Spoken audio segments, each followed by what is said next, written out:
વાત કરી 750 સેવક દેવાયત પંડિત એક દેવલદેને ગોતવા જાય, મજવડીના ઢાળે પૂગે અને બાપુ રથનો ધરો ભાંગ્યો અને સેવકને કીધું કે આ ગામ કયું કે મજવડી, કે જાવ નહીં આ ધરો હંતાઈ આવો. ત્યાં દેવ તણખીની બાપુ કોડ અને અહીંયા આવીને કીધું કે ધરાને હાથી દો. દેવ તણખી ના પાડે છે કે ભાઈ આજ તો મારા 11નો અગતો છે. ઈ કે પણ દેવાયત પંડિતનો રથ છે, અમે એના 750 સેવક ભેગા છીએ, રથનો ધરો ભાંગ્યો છે. ઈ કે દેવાયત પંડિત નો હોય તો ભલે ને ગમે એનો હોય તો ભલે, આજ હું કોડ નો માંડું.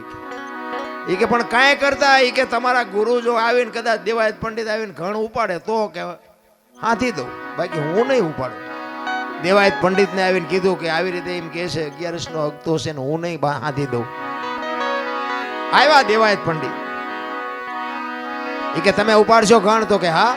ઈ ધરો ધકાવા મૂક્યો અને લાલ ચોળ જેવા બે ઠેબા કરીને આમ એરણ માથે મૂક્યા અને કીધું કે મારો કા. એક ઘા માર્યો ને એરણ વહી ગઈ પતાળમાં અને પગ લાંબો કરીને ઘૂંટી માથે બે ઠેબા રાખીને દેવ તણકે કીધું કે મારો મારો મારો. વિચાર કરજો શું તમે એનું ભજન કરવાના હતા ભલા.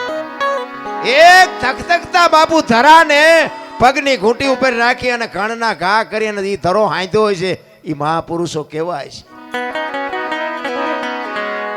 ઈ 10, 20 કે 25 ઘા માર્યા, ધરો હંતાઈ ગયો, પણ દેવાયત પંડિતના હાથમાંથી ઘણ પડી ગયો કે આ મહાપુરુષ કોણ છે. દેવ તણખીને પૂછે છે કે આપ કોણ છો? ઈ કે હું તો આ ગામનો લુહાર છું, લોટા ટીપું. ઈ કે હું દેવાયત પંડિત તમારી સામે ઉભો છું, આ ઘૂંટી ઉપર રાખીને ધરો તમે હાંધ્યો. તમે લુહાર નહીં પણ કાંઈક તમે ઊંચી મૂર્તિ છો. પછી દેવ તણખી કે ઈ જે હોય પણ તમે કિન પા જાઓ છો? ઈ કે દેવલ દેને ગોતવા. ઈ કે સરનામું છે? ઈ કે સરનામું ને તો કે ક્યાં ગોતવા જાય છે? વિચાર તો કરો. દેવાયત પંડિત ને પરસ્યો વાળી દીધો. આજની વાતું તેદી એને કરી. ધરતી ઉપર હેમર હાલશે, હુના નગરની મોજા લક્ષ્મી લૂંટાય, લોકો તણી નહીં થાય રાડ ફરિયાદ. બાપુ કાંઈક વાતું કરી. બાપનું કીધું બેટા નહીં કરે, ઘરે ઘરે લાજુ નહીં કાઢે ને કાંઈક બાપુ દીકરાનું કીધું કઈ બાપ નહીં કરે, બાપનું કીધું દીકરી નહીં કરે, ફેશન ને બેસન ને પાણી પડી કે પાણી વેસાય ને કાંઈક દેવાયત પંડિતે વાત કરી. આજની હજારો વર્ષ પહેલા ઈ દેવાયત પંડિત ને દેવ તણખીએ પરસ્યો વાળી દીધો. તો દેવ તણખી કેવો હોય છે? ઈ કે દેવલ દેને તમે લઈ આવ્યા તારે તમે કાંઈ કીધું તું? તો કે હા. કે હું કીધું તું? ઈ કે શંકા નહીં જાય, શંકા જ્યાં સુધી નહીં જાય ત્યાં સુધી હું તમારી રહીશ, અને શંકા જાય તેથી હું તમારી નહીં હોય. તો કે શંકા ગઈ હતી? તો કે હા. તો કે હવે હું ગોતવા નીકળ્યા છો? અરે મારા રામ દેવાયત પંડિત બાપુ ધ્રુજી ગયો ઘરે. આ મહાપુરુષ અને દેવ તણખીના ઘરેથી બાપુ દેવલ દેને બહાર કાઢ્યા તો કયો પુરુષ છે? શું આપણે વાત કરી ભલામણા ભજનની? ભજન તો ઉગે પણ વાવતા નથી આવડતું. ખારા પાટમાં વાવો તો બાપુ ગાંડા બાવળિયા ન ઉગે. કારણ કે તમારે અને મારે કાંઈક મેળવવું છે પણ ગુમાવવું નથી. એમ નામ મળે નહીં.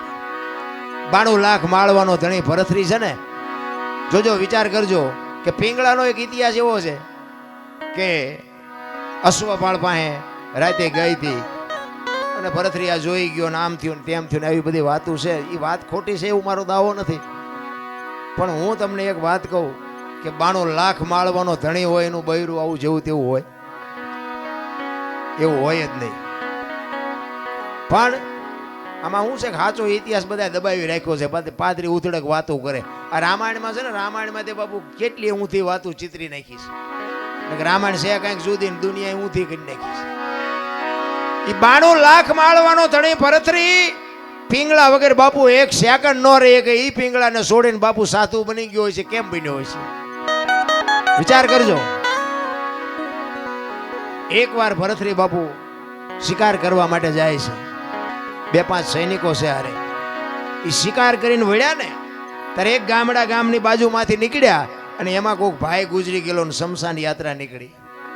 એ શમશાન યાત્રા જાતી હતી ને વાંહે એક બેન માથા પસાડતી જાતી, વાળ તોડતી જાતી.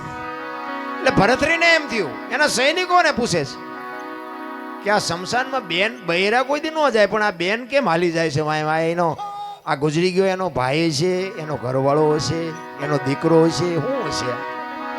એ કે આપણે આ પાકું કરવું છે.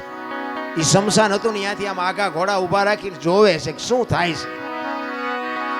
એ લાકડા બાકડા ગોઠવીને ભાઈને ગોઠવી દીધો અને બેન બધાને કગરે છે કે મને જવા દો, હવે મારું 17 વયું ગયું, મારે આ દુનિયામાં જીવીને હવે શું કામ છે. એટલે કોઈ છોડતા નથી ને પછી બેન ને બાપુ સત ચડ્યું ને એ જણના હાથમાંથી ચોંટ મારી નીકળી જાય, હળગતી અગ્નિમાં બાપુ એ દીકરી વહી ગઈ અને ભાડ ભાડ ભાડ ભાડ મંડી હળગવા. એ દીકરી હળગ દીધી પણ ભરતરી ઘોડા ઉપર બેઠો બેઠો પાણાની મૂર્તિ જેવો થઈ ગયો કે આહા, જીવતા જીવ આ દીકરી હળગી ગઈ, આ કેટલો પ્રેમ હશે. ને એક ભાઈને પૂછ્યું કે આ ગુજરી ગયું કોણ હતું? એ કે બેન જે હળગી ગયા ને એના ઘરવાળા હતા. ભરતરીને વિચાર થાય કે આહા, પતિ પત્નીનો કેટલો પ્રેમ, જીવતા પોતાનું દેહનું બલિદાન કરવું, આ કેવડી મોટી વાત. એને બાપુ ક્યાંય હક નથી. ભરતરીને ઘરે આવ્યો, ઘરે આવીને બાપુ આમ સોફા ઉપર બેહી, હિંડોળા ઉપર બેહી અને વિચાર કરે છે. પિંગળા પૂછે છે કેમ આજ કઈ બોલતા નથી? પાણી લઈ આવું, ચા લઈ આવું, જમવા લઈ આવું? એ કે પિંગળા, આજ મેં એક સપનું એવું જોયું ને, એક ચિત્ર એવું જોયું કે મારું મગજ હજી કામ નથી કરતું. પિંગળા કહે છે કે એવું શું તમે જોઈને આવ્યા છો કે તમને હક નથી? તમે તો રાજા છો. એ કે વાત હાજી, પણ એક ગામની બાજુમાંથી અમે નીકળ્યા ને, એ એક ભાઈ ગુજરી ગયા હતા અને એના ઘરવાળા, એની પત્ની હતી ને, એ ભાઈને હળગાવ્યો ને હળગતી અગ્નિમાં બાપુ એ દીકરી ભડ ભડ ભડ હળગી ગઈ. હું તો જોઈ રહ્યો, મને હજી મારા હૃદયમાં બાપુ ચેન નથી પડતું. અને પછી પિંગળા કહે છે કે અગ્નિ મૂકી હતી કે એની હાથે પ્રગટ થઈ હતી? કે ના, અગ્નિ તો મૂકી હતી. તો એ તો 3જા નંબરનો પ્રેમ કહેવાય, એમાં શું મોટી વાત હતી. જોજો, ઇતિહાસ એમ નામ ન બને. ઈ અગ્નિ જો મૂકી હોય તો એ 3જા નંબરનો પ્રેમ કહેવાય. અને ભરતરી વિચાર કરે તો હારો 2જા નંબરનો કેવો હોય છે, 1લા નંબરનો કેવો હોય છે? એ પિંગળાને કહે છે કે તો મને આ તમે મને ખુલાસો તો કરો, આ 2જા નંબરનો પ્રેમ કોને કહેવાય, 3જા નંબરનો કોને કહેવાય? ત્યારે એમ કહે છે કે અગ્નિ આપી ને 3જા નંબરનો છે અને જમણા પગના અંગૂઠેથી એની હાથે પ્રગટ થાય ને એ 2જા નંબરનો છે. તો કે 1લા નંબરનો? કે 1લા નંબરનો પ્રેમ ઈ છે કે પોતાની પત્નીને એનો ધણી ગુજરી ગયો એવી વાત જ્યાં કાને પડે અને શ્વાસ અંદર હોય તો બહાર નો નીકળે ને બહાર હોય તો અંદર નો જાય ને ખોળિયામાંથી જીવ નીકળી જાય, આનું નામ 1લા નંબરનો. હવે આવું આપણા બૈરા કે એટલે આપણા બૈરાને પૂછ્યું કે ન પૂછ્યું તું મને કેટલા નંબરનો કરે છે? આપણે કે હારા તો એટલા બધા નથી જ.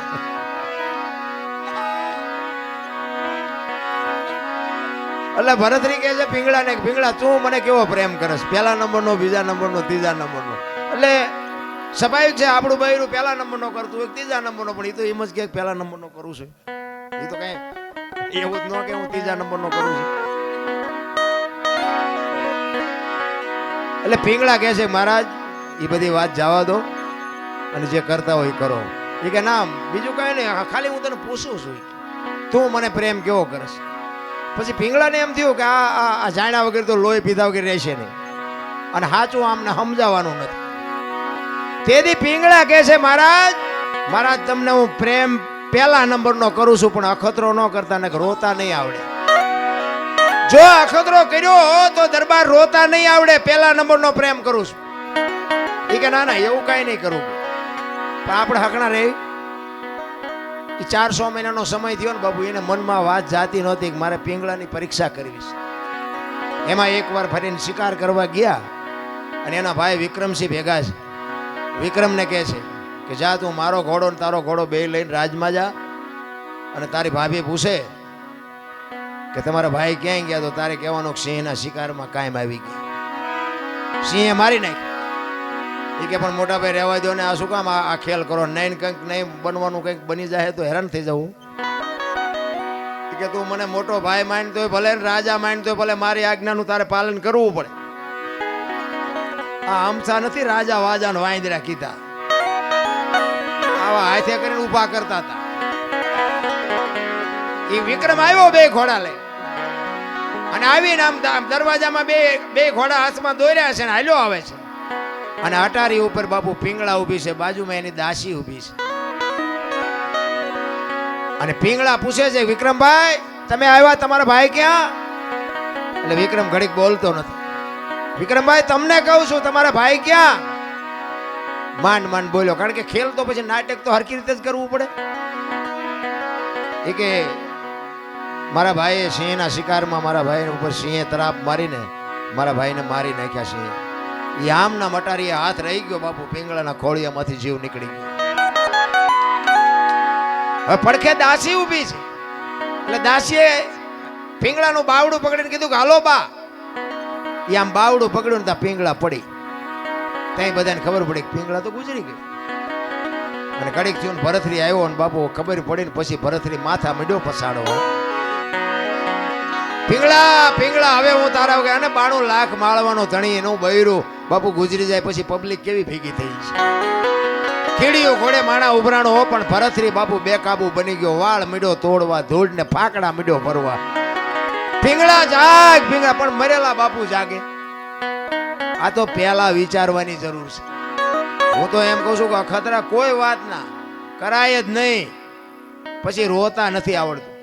આપણે જેલમાં કોઈ માણા હોય એને બાપુ આ સંસારની કે હરવા ફરવાની ખાવા પીવાની મોજ કરવાની કઈ જરૂર નહીં હોય, એને શોખ નહીં હોય. આપણને દુઃખ થાય ખરું, આ 10 વરા 20 વરા 25 વરા જેટલી જેલ હોય એમને કોઈનું મોઢું નહીં જોવાનું, એક 4 દિવાલો વચ્ચે જિંદગી કાઢવાની. પણ બાપુ એવું પગલું ક્યારેક ક્રોધ માણસને ચડી જાય ને પગલું ભરી લે ને પછી પસ્તાવાનો વારો આવે. એક ભાઈને બાપુ વેચ જમીન હાટું હગો ભાઈ હગા ભાઈને મારી નાખે. એક જાય ઉપર ને એક જાય જેલમાં. એટલે જ સંતોએ કીધું કે ધરતી રાજા રામની કોઈની પૂરી કરી નહીં આશ, આની માથે કંઈક રાણા રમી ગયા ને કંઈક વિયાઈ ગયા નિરાશ. પછી જેલમાં પૂર્યો એની આપણે ખબર કાઢવા જાય ને તો એ શું કે ખબર, એ કે ઓલું પોસાવી કરવું જાય ભલે જાય પણ મને આમ જ બારો કઢાવો. તો હવે વેચ જવા દીધી હોત તો તારે મોડું થઈ ગયું. મારો કહેવાનો અર્થ એ છે, સમયની હારે હાલો. સમય બડા બલવાન નહીં, પુરુષ બલવાન. હમણાં કીધું તું ને, વખતની બાપુ વાતું છે. અર્જુન જેવો બાણા વળી બાપુ આમ ગાંડીવની પણસ પકડીને સૂટી મૂકે ને, કુરુક્ષેત્રના મેદાનના પડ ધ્રુજે.